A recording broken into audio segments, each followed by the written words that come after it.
it helps to keep the brand image up. If a website or an app or a digital advertising campaign is using the latest tech, the latest things, that helps with the overall brand. You probably cover about brand protection and brand strengthening as part of the program.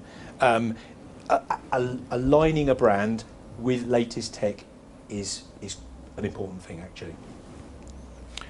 It obviously improves the user experience, maintain the functionality, but capability across browsers, or rather compatibility.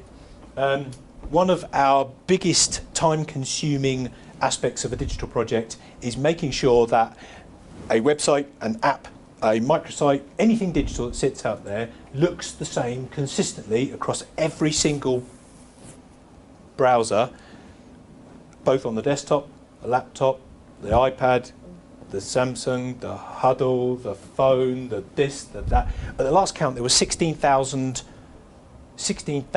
something or other devices, types, individual types. Now, there isn't a hope in hell that they will all look the same. Not a chance. Even from IE8 to IE10 to IE9, it will go all over the place. If you look at a website, you'll have something appear there and you go change the browser type and it'll be over there.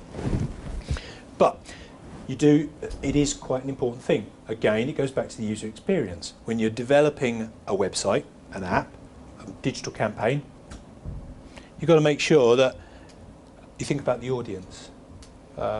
Starting with the end in mind, who's going to be the audience? Let's think about the demographics. Let's go back to the beginning. We talked about selling fruit from a Covent Garden fruit trading website.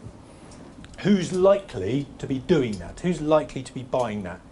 Local restaurants? Maybe. The chefs? Maybe.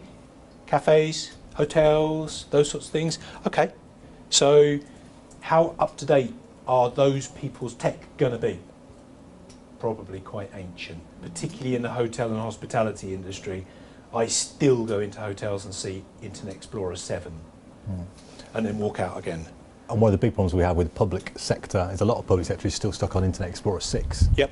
And so if you look at a lot of hospital websites are horrible and plain for reasons because most of the staff are looking at it on Internet Explorer 6. So you can't do anything on the website anyway.